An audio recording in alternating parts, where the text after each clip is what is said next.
Running with Maverick and Wolfman. Hey guys, we got a big episode today. We've got Maverick here. Wolfman here. If you're enjoying Running with Maverick and Wolfman, remember to like and share on Facebook, follow on Instagram, and also you can follow on Twitter or X or whatever it's called these days. Well, yeah, we are now on X, formerly Twitter. It really depends on what you look at. I've seen it as all three: X, Twitter, and X, formerly Twitter. So today, Wolfman, here's the question. Yeah. Can you provide 2 books which will motivate to run or exercise in the cold weather? Oh, you had me till cold weather. Well, we can always spin it and you could just do motivating books that you like to use for exercise or running. Yeah. I've got a couple books that I thought were really good and got me fired up. One of my favorite books, I forget who wrote it, but it's called Duel in the Sun.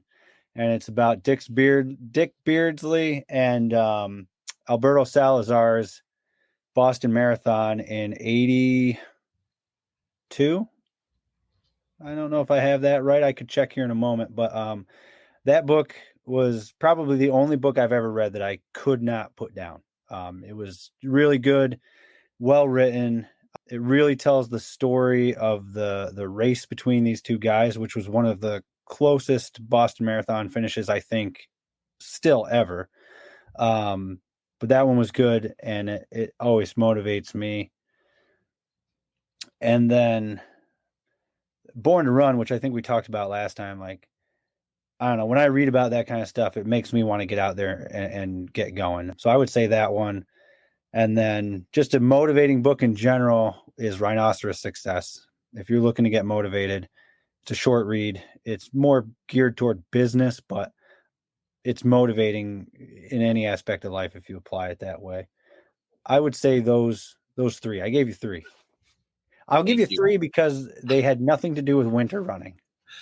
Very overachieving. So, Duel in the Sun, the author of that book is John Brant. Yeah. And there's multiple books called Duel in the Sun. So make sure you get the one with the runners. This one, because they can see it. Yeah, John Brant wrote this one. And the 82 Boston Marathon. I was right. You are correct. I can't remember if I read that one. I probably didn't. Ooh, it's good. You could borrow it if you want. I'll have to look at my library and see if I have it. I may have purchased and not read. Yeah. But now that Wolfman recommended it, I will have to read it. I remember it's one of the only books I actually read in college. That's surprising you passed. Well, the rest of them I just absorbed. This one I actually read.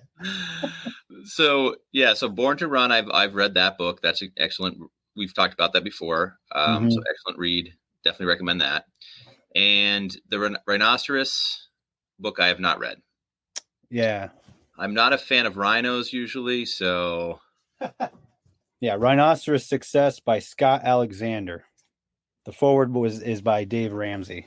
Like I said, it's geared toward business, but it's geared toward success and how do you come about success. And it talks about habits and patterns that successful people have and how to get into those. And it's not a long read. It's the way he writes it. It's fun. I enjoyed it. Very good. Very good. Okay. So cold weather running. Okay. So my first recommendation for books to read for motivation while running or exercising in the winter. First one is James Herriot, All Creatures, Great and Small. Okay, now this book is not about exercise. It is actually a book about a veterinarian, multiple veterinarians. And it's a true story. And it's pretty interesting. He lives in England and he basically talks all about, his experiences as a vet in the English countryside. And he has this really great way of talking about how he has to go out in the middle of the night in the winter and tend to animals on these farms. And there's humor in it. There's motivation in it. There is just this excellent way of him describing, like I said, how he goes out in the cold and takes care of his animals. It makes you feel frigid and not want to go out and do what he's doing. I don't know how it is. I read it pretty much every winter. It is a great read. He has multiple books, famous author. And like I said, I would highly recommend it. And when you read the parts about him going out and having to, help with a birth of a calf, I'm like, that sucks. He has to like dip his arms in cold water and clean up. And oh my gosh, it's crazy. So like I said, you have to read it. I don't want to ruin it. You have to read it. Yeah, never read it. So that's my first one. My second one is Bear Grylls, The Kid Who Climbed Everest. Okay. Now, this book is another true story. And if you're not familiar with Bear Grylls, he's a ex-special forces soldier who got injured and decided instead of doing a 9-to-5 job, he was going to climb Mount Everest.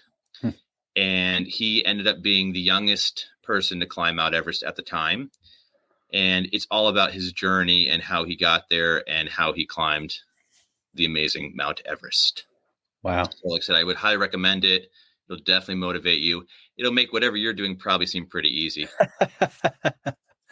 Yeah, I did not know that about him. I knew he had done those things, but I did not know he was the youngest one to do it. That's awesome. Yes. Since then, I believe there has been younger people, but at the time he was the youngest. And it's just really interesting how he was, like I said, he got injured. He did not want to go do a 9-to-5. So he goes and climbs Everest. It's just amazing how everything came together because initially, like, things weren't working out. You know how hard that would be to get that all organized to go on a climb like that and have it paid for, and all that would have to go in there planning wise to get that done. And then all of a sudden, everything worked out. It's pretty amazing. Yeah. That's pretty wild. So this is a true story, not to me, but apparently there was a paraplegic that just got to the summit of Everest, right? Which is amazing. I mean, it's amazing if anybody can do it. And then to have somebody that's a paraplegic do it is even more amazing. Fun stuff. I'm trying to think of an actual cold weather motivating book. I don't know. I just have a lot of fun reads. Some are more motivating than others. So let's just talk about your New Year's resolution. Well, I kind of like you. I didn't really make one. So how's it going? It's going well. I mean, I'm one step closer. No, I mean, I guess my goal was just to try to maintain what I've gained over what is now almost a year. And so we're creeping back up in mileage. I got 6 miles in the other day up some monster hills when we had that nice, like 60-degree day. My legs were pretty sore after that. Surprisingly, I was kind of surprised they were as sore as they were, but even though I've been running, I guess I haven't really done many hills. So that's probably why.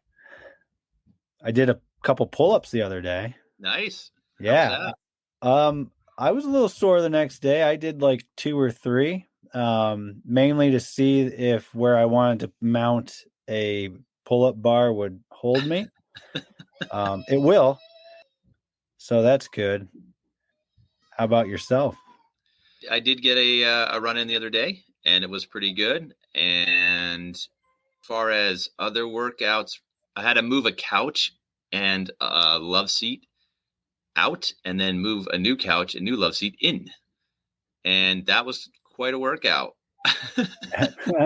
That sounds not fun. So my brother-in-law, one of my brother-in-laws and I tend to get together and do these projects and whatnot, right? So we had to move this love seat and couch, and you've been to my house, so you know that. Yeah. I don't buy little love seats and little couches. I buy the biggest thing they got, right? Yeah. So we're moving this thing, and there's only like one way to get it through your house, right? Like always. You can't possibly turn it the wrong way and then make it work. It has to be like one possible way, right? Yeah. And it's got to be perfect. You have to have it at like that perfect angle even. Yeah. Right. And like I've got good spacing. It shouldn't be Mhm. it shouldn't be a problem, right? But like I said, because I buy such large stuff, it's never easy. It's never I easy.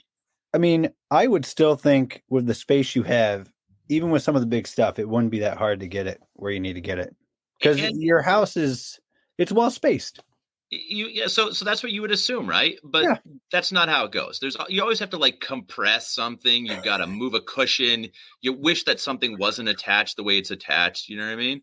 Oh yeah. And so we're moving it, and I'm doing a heck of a shoulder workout at this point, right? Going high, going low, like all kinds of stuff, right? One arm and at one point I just go, I'm sweating more right now than I do when I do a workout. Like if I'm outside in the cold running, I'm not sweating like this. This is kind of crazy right now. It was a workout because like I said, if you had like an easy right in, right out, it's not bad. But when you're like holding things isometrically for a long time or you're Yeah. shoulder pressing things, it gets a pretty good workout all of a sudden. Yeah. I was telling a patient the other day that isometrics are they're effective. I mean, people don't really think about it, but when you're holding that position, it gets to be a lot. It does. It does. I actually think they're a great workout. I use that with my patients with shoulders a lot. Yeah. And not everybody Yeah. likes them. Not everyone agrees with me. Even my assistant and I get into it a little bit with whether they're beneficial or not. But I swear by them. If the I person think it's can't do them, beneficial.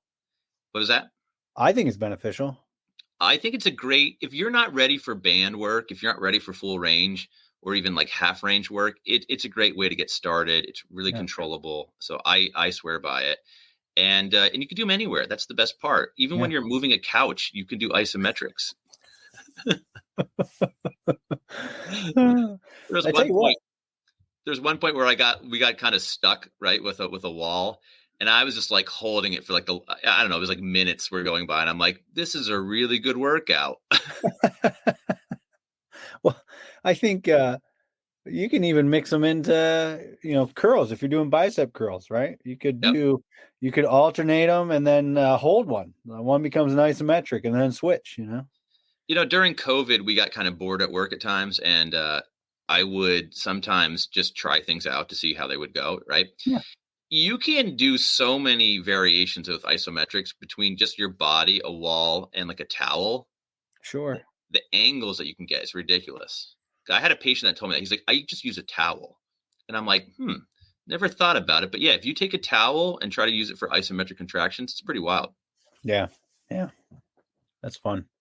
But yeah, that's how my resolution's going. Very good. Now, let me ask you this one. Yeah. It's a cold, snowy, frigid day, icy. It's early in the morning, dark. How are you getting yourself out there? What are you telling yourself to motivate for that day? Huh. What do I tell myself? Sometimes it's just you're already up. You know what I mean? And I don't know, you got to remind yourself you're going to feel better once you're done and you have it done. Or I might think about like, why do I have to get up now? So then you think about your day and you're like, yeah, if I don't get it in now, I'm not going to get it in.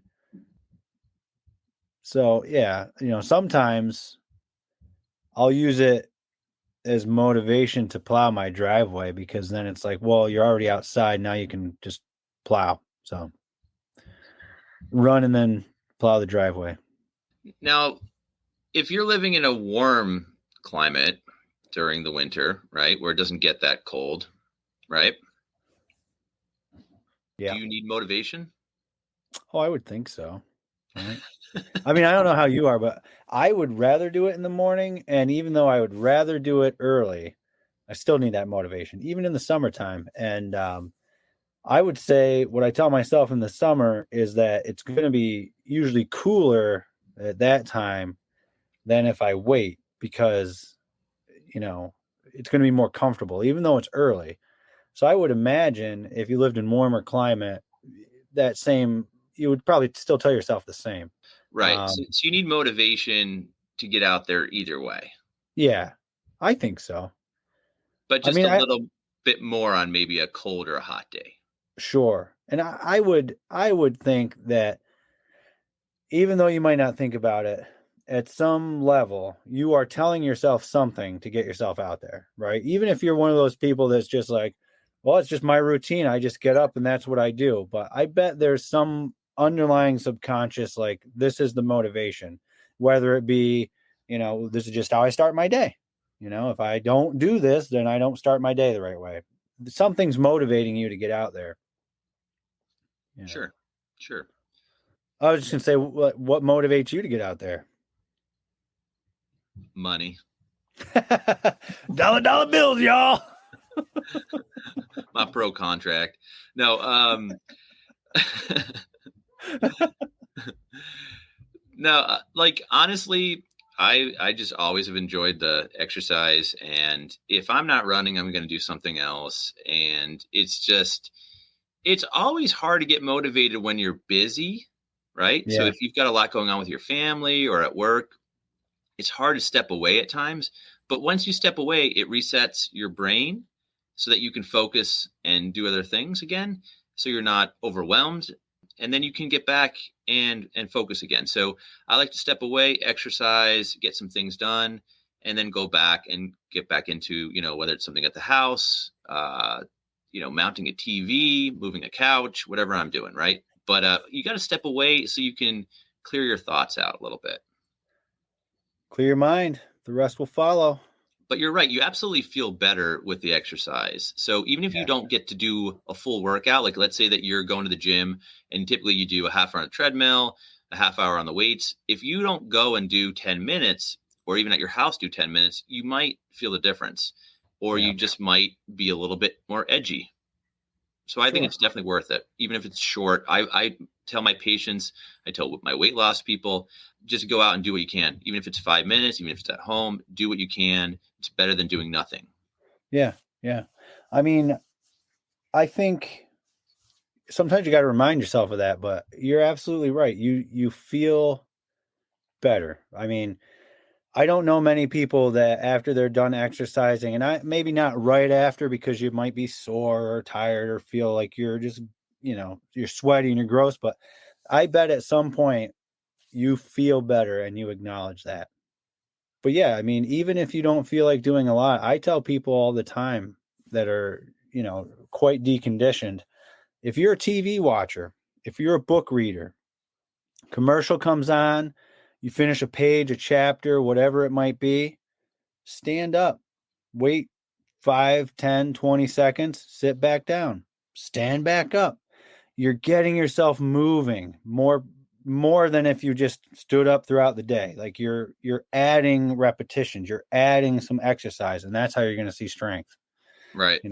That's very, very basic, but it does get people started. You need to do things purposely throughout the day.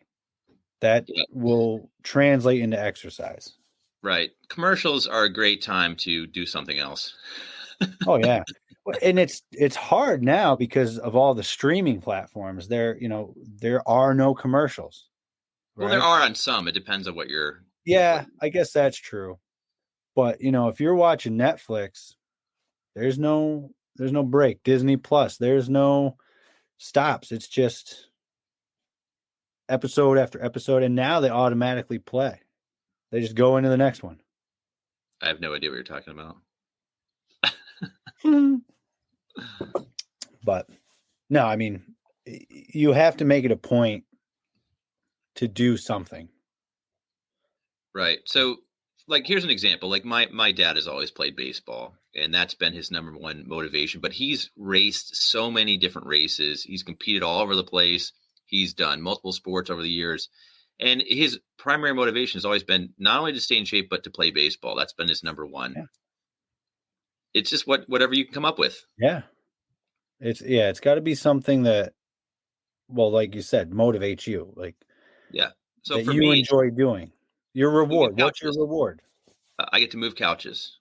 Yeah. That's it. I'm a moving man. Hey, on our social today, we're recording this on Saturday, by the way, but our social today was get out there and sign up for your 2024 race. Let us know which one you signed up for.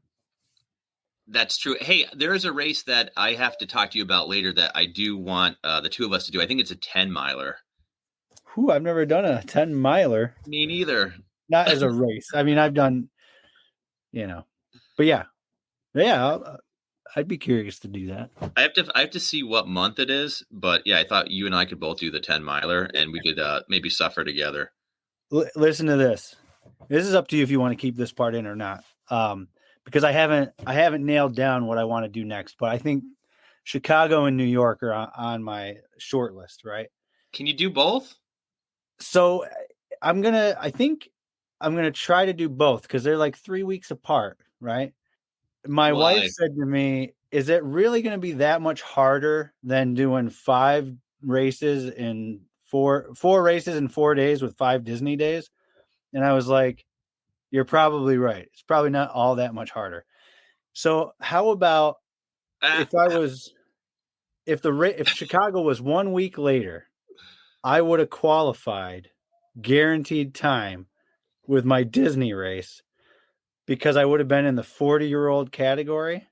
Right. But because it's a week earlier and I'm still 39, I missed it.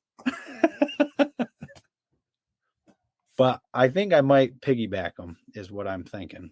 So you'd run one marathon, 3 weeks later run another marathon. Yeah, that's what I'm. Why does that sound good? What I don't know how it. Why is it appealing to you though? That's what I'm looking at right now. While I was running this morning, I was thinking, like, how would you train for it? And I think I would train for the first one and just maintain fitness for those 2 weeks to do the second one. But I don't know. I haven't nailed that down. So that's why I say I don't know if you want to this is the thing, right? So your fitness would be there. Like, you wouldn't lose your fitness if you ran. If you were to run the one marathon, then take a day or two off, which you probably should, and then you start training again towards the second marathon, I'm sure you could do it. It's just, it's going to feel, you're going to have to loosen your legs up basically because it's going to knot you up. Yeah. I'm sure you could do it. Absolutely. You did what you did already. So the mistake I made is I pitched it to my wife thinking like, she's going to think this is ridiculous. Go to Chicago one weekend, New York City the next weekend. And it might be the other way around. It really doesn't matter. And I'm like, I probably could do one and then the other in the same year and not have to worry about maintaining that fitness and qualifying again. And she's like, yeah, why not? I'm like, oh, I was kind of hoping that would be the like, no, we're not doing that. That's ridiculous. Whew. Well, get that crazy idea out of my head. No, she let me keep it in there. Now I'm just kind of working this through my brain. Yeah. If we keep this going, right, where you do an endurance event that gets harder, eventually we could have you do marathon after marathon after marathon, just continuous pretty much. I don't know. I mean, I forget what I was reading, but anymore people do 1 to 2 a year, and that's it. That's what most people do. And I've done 2 in a year, and it's tough, but it's not impossible. And certainly usually how you do it is like you do 1 in the spring and 1 in the fall. And I don't know even why that kind of most people are like, oh, I don't know about it, because they're months apart. Right. And if you're in that kind of a fitness, you should be in fitness enough to just maintain the next one. But so I look at it like this. When you talk about recommendations like that, I think most of the time they're talking about like more averagey type competitors, because if you take an elite marathoner, they're already running 25 miles a day. Yeah. So if you're already hitting 25 miles a day as your workouts, your total mileage, then that's not comparable. But when someone else is running their long run at, one long run of 25 miles, one long run of 23 miles, that's a different story. They shouldn't be doing an immense amount of marathons in a year because their body's not conditioned for that.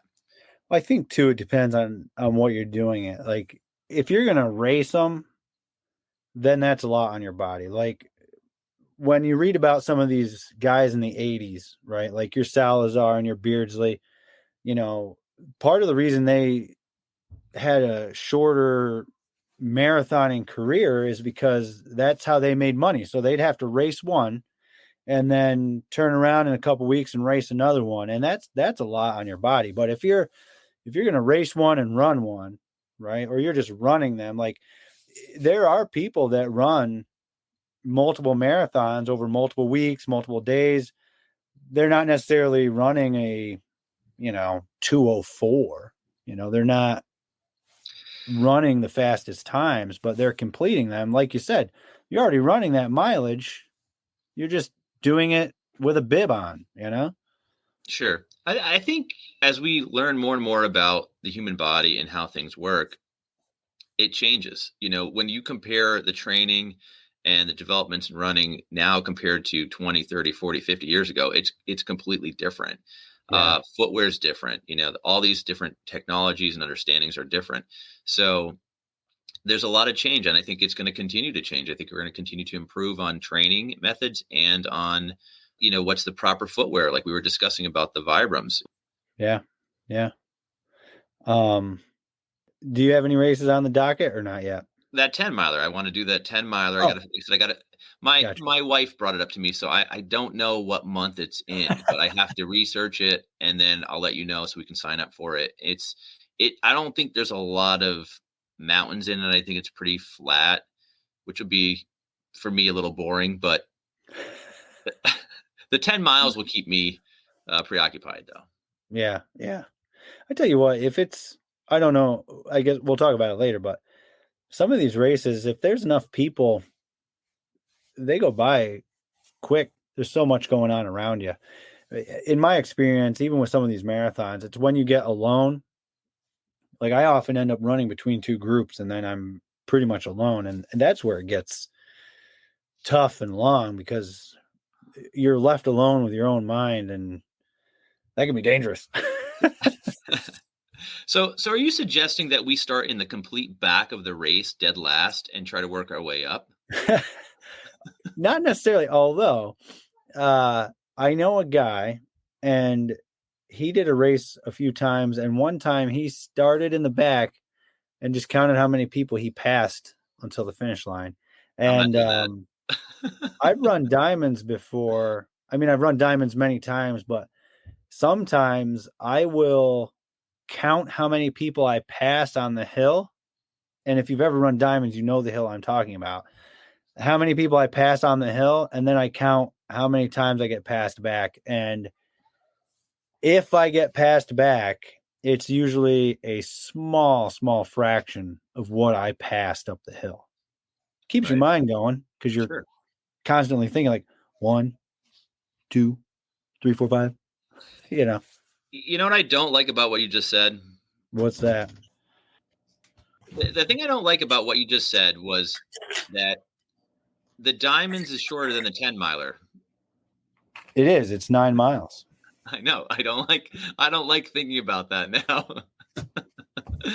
I just said that we were going to do a 10 miler, which is longer than diamonds, which I've never done because I never wanted to run 9 miles. I mean, I can't remember what kind of mileage we did in college. I never kept that much track of it, but you had to have run more than 9 miles in college. No, I know. I meant like raced 9 miles. Oh, we're racing the 10 miles. I thought we were just running it. Well, I mean, it's still we don't have to try to win it, but I mean, it's still going to be, we're going to be competitive. We're not going to go there. And like I said, even if we started in the back, we're still going to run a good pace. I'm not going to go and I'm not going to walk it. I mean, I think if you, I mean, I guess you could, people do. I think if you train for it, you'd be surprised that how it, like this, it goes both ways, but I think you'd be surprised how fast the 10 miles goes by, not only speed wise, but just, it doesn't seem that daunting if you train for it. So let's do this. Let's run it together. And then if I'm not in shape, you could just take off when I drop off. I'll still finish it, but you could just get a better time. Yeah. I mean, we can plan it. However, I've run with guys for 5K that just wanted to finish their first 5K. And, I've hung back with them and tried to motivate them. So Now, yeah. you could run ahead I'm if not you're one to feeling take good. off if we're supposed to be running it together. You know what I mean? Like if we're supposed to be doing it together, I'm supposed to be helping you along. I'm not going to take off on you. No, I don't need the help. But like I said, it just depends on what kind of shape I'm in. Sure. How But if, long do we have? When I don't are know. That's what you? I'm saying. I have no idea. It could be next month. So if it's next month, you just take off. If it's next month, I don't know if I'll be up to that yet. I don't know. Let's see when it is. Like I said, I'm hoping that it's not till like August or something, but we'll see. Maybe it's Yeah. in a couple months. If it's in March or something like that, I'll be okay. But if I've got 6 months, I'll be in good shape. Yeah. I mean, you could always fall back to my theory of if you can do it in a week, you can do it in a day. So if you've already been running 10 miles a week, you can do 10 miles in a day. Well, this is what my wife sometimes asks me. She goes, "Do you think you could do this?" And it could be like a half marathon or marathon. And I'm like, "Yeah." And she's like, "You think you could run a marathon right now?" I go, "I could. It would just be terrible, but I could do it, and I could finish it. But I wouldn't feel good. And you wouldn't want to talk to me the next day." Oh, that's funny. All right, guys. Thanks for listening. We appreciate it so much. Thanks for the questions. Remember to like and share. Tell some friends about the show. Maverick and Wolfman running out.